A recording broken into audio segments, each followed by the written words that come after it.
welcome to this explainer. Let's just jump right in. We're looking at some incredibly profound stuff today from the Introductory Remarks of A Treatise on White Magic. Specifically, we're diving into Master Djwhal Kuhl's foundational principles. And what's super compelling here is that we aren't looking at rigid dogma. There's no belief system you're forced to just blindly accept. Instead, we're framing these as highly practical hypotheses for your day-to-day life. We've got 4 truths that are literally described as being older than any scripture, and we're going to break them down so you can actually test them in your own living experience this very week.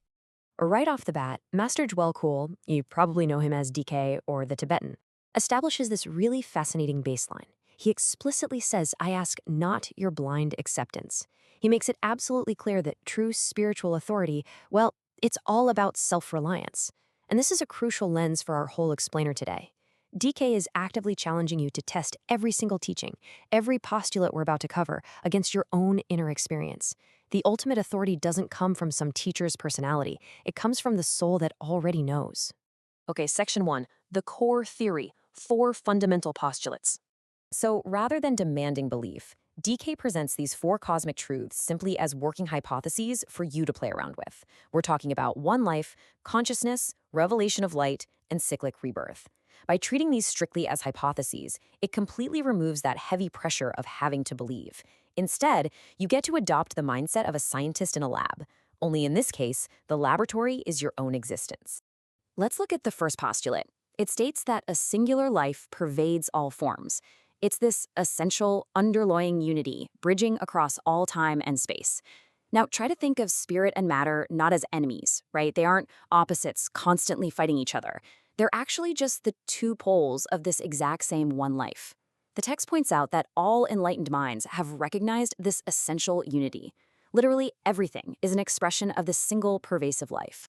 Moving on to the second postulate, we see what happens when those 2 poles interact. When this one life moves through matter, a magical third factor just kind of sparks into existence, and that's consciousness. According to DK, this consciousness is the very soul hidden within absolutely everything, from the tiniest atom to every single human being you'll ever meet. Consciousness isn't some random accident. It's the inevitable spark that flares up the second spirit meets matter. Which brings us right to the third postulate. We learn here that taking form actually has a deliberate, forward-moving purpose. We take form for the unfoldment of that consciousness, which results in the gradual revelation of light. So when you look at matter through this lens, it's not some trap you need to escape.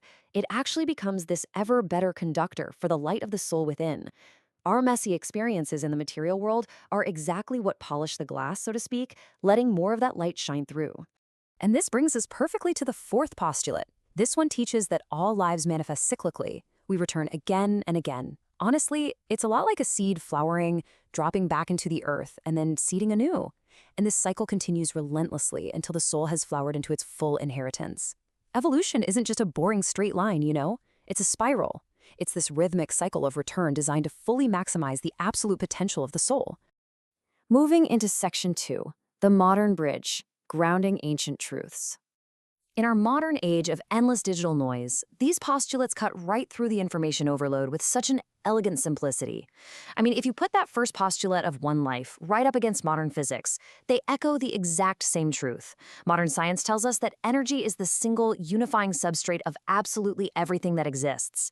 That ancient concept of an underlying unity bridging all forms, it's perfectly mirrored by our scientific understanding that at the very base level of the universe, everything is just interconnected energy. And DK's second postulate aligns perfectly with the absolute bleeding edge of modern neuroscience. We used to try so hard to locate consciousness strictly as a mechanical byproduct of the brain. But neuroscientists today increasingly acknowledge what they call the hard problem of consciousness, the realization that human awareness simply cannot be reduced to mere physical matter alone.